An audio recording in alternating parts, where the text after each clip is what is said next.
आज के एक और नए वीडियो में। आज मौसम भी साफ है और सड़कें भी तैयार हैं, लेकिन इस देश में सिर्फ सड़कें साफ होती हैं, व्यवस्था नहीं। आज के इस दौर में जहां हर तरफ नकारात्मक और तनाव का माहौल है, हमारी कोशिश रहती है कि इस सफ़र के जरिए आपके चेहरे पर एक मुस्कान ला सकें और समाज की असलियत को एक अलग नज़रिए से रख सकें। कहा जाता है कि शब्दों में वो ताकत होती है जो सोते हुए को जगा दे। तो आज इस सफ़र पर चलते-चलते हम शब्दों के उसी तीखे वाण और करारे व्यंग के साथ देश दुनिया की 5 ऐसी बड़ी खबरों का विश्लेषण करेंगे जो जानना आपके लिए ज़रूरी भी है और मज़ेदार भी। तो चलिए बिना किसी औपचारिक के शुरू करते हैं अपने मध्य प्रदेश के खंडवा की एक अतरंगी खबर से। हॉलीवुड वाले फास्ट एंड फ्यूरियस फिल्म बनाते हैं, गाड़ियाँ उड़ाते हैं, लेकिन हमारे खंडवा के चोरों ने जो किया उसके सामने बड़े-बड़े डायरेक्टर हैरान हैं। सब्जी मंडी में चोर आए, कोई बड़ी लोडिंग गाड़ी लेकर नहीं, बल्कि एक चमचमाती ऑल्टो कार लेकर। उन्होंने जेब से स्पेशल बकरी चारा निकाला और बकरियों को बहलाने के लिए चारा खिलाया, और बकरियां इतनी प्यारी थी कि बहल के कार के बीच वाले सीट में जाकर बैठ गई। पुलिस भी हैरान है। वैसे भाई, ऑल्टो में बकरी एसी की हवा खा रही है, लेकिन असली दर्द तो इन हाईवे पर चलने वाले हमारे ट्रक ड्राइवर भाइयों का है। बेचारों को आरटीओ पुलिस वाले ऐसे रोकते हैं जैसे उन्होंने ट्रक में माल नहीं, डायनासोर लोड कर। उधर चोर ऑल्टो में बकरी घुमा रहे हैं और भाई नो एंट्री में रात भर कागजात के चक्कर में हाईवे में चाय पी के रात काट। इसे कहते हैं जिसके पास ऑल्टो उसकी बकरी।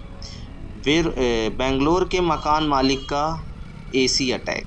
आज अब जरा इस ट्रैफिक से निकलते हुए रुख करते हैं बेंगलोर का, जहां लोग गर्मी से बेहाल हैं। वहां एक किराएदार ने अपने कमरे का एसी थोड़ा ज़्यादा क्या बढ़ा लिया। मकान मालिक के कलेजे पर सांप लौटने लगा।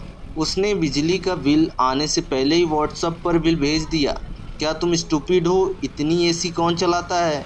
अरे मकान मालिक साहब, वो भारी भरकम रेट दे रहा है या अपनी स्वतंत्रता आपके पास गिरवी रख के आया है? अगली बार अगर किसी किराएदार ने कमरे में सांस भी थोड़ी ज़्यादा तेज़ ली तो मकान मालिक कह देगा तुम ऑक्सीजन चोर हो, कल के कल कमरा खाली कर दो।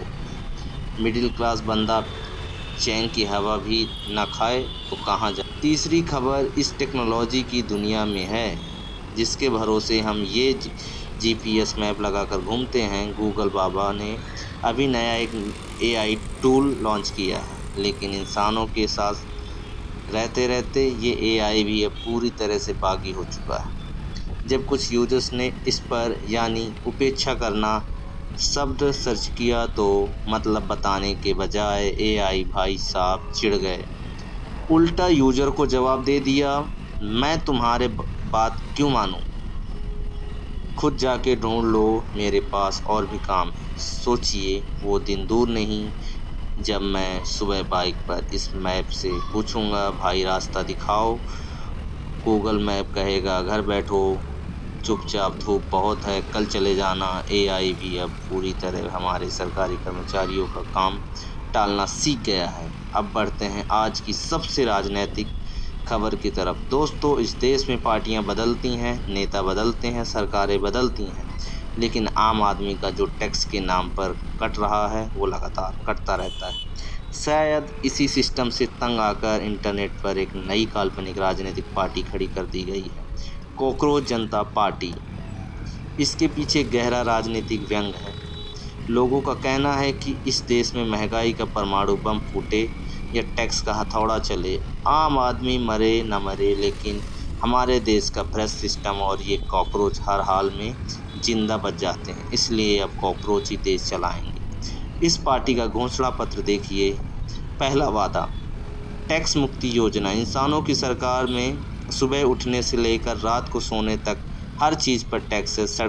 सड़क पर चलो तो टैक्स, कमाओ तो टैक्स, दुकान खोलो तो जीएसटी और मरो तो शमशान घाट पर भी टैक्स। सीजेआई सीजीपी है कि हमें सीधे आपके किचन की राशन पर डाका डालने, बीच में टैक्स का झंझट खत्म। दूसरा वादा, सड़क मुक्ति योजना, सरकार हर साल करोड़ों का बजट पास करती है। गड्ढा मुक्त सड़कें बनेंगी, लेकिन पहली बारिश में सड़क बह जाती है। कॉकरोच पार्टी का वादा है कि हम सड़कें बनाएंगे ही नहीं, हम पूरे देश को नाली नेटवर्क से जोड़ देंगे। जब सड़कें ही नहीं होंगी तो ना टोल होगा, ना टैक्स देना होगा, ना ही कोई गड्ढे में गिरेगा। तीसरा वादा, पेपर लीक गारंटी। यहाँ छात्र साल साल भर घिसते हैं और परीक्षा के दिन पता चलता है कि पेपर पहले ही व्हाट्सएप पर बिक चुका है। सीजेपी का कहना है कि हमारी सरकार में कोई परीक्षा नहीं होगी, जो जितनी तेजी से अंधेरे में भागेगा उसे नौकरी मिलेगी। तो भाइयों, इस व्यंग के जरिए जनता ने सरकार को आईना दिखाया है। नेता सोचते हैं कि जनता चुप रहेगी, पर जनता भी चालाक है। जब सीधे वोट से सरकार न सुधरे तो मीम्स की ऐसी ही मिसाइलें छोड़नी पड़ती हैं। आखिर खबर उन लोगों के लिए जो सोचते हैं कि विदेश जाते ही जिंदगी स्वर्ग हो जाती है। चेन्नई का एक भाई साहब बड़े चाव से कनाडा गया डॉलर कमाए, और जब वापस इंडिया आया तो उसने सोशल मीडिया पर लिख दिया, कनाडा बहुत ही बोरिंग और डिप्रेस्ड जगह है। अपनी देसी मौज, चाय टपरी और दोस्तों के साथ जो बैठकर बकवास करने का मज़ा है, वो वहाँ कहीं नहीं है। बस भाई साहब, इंटरनेट पर वर्ल्ड वॉर 3 छिड़ गया।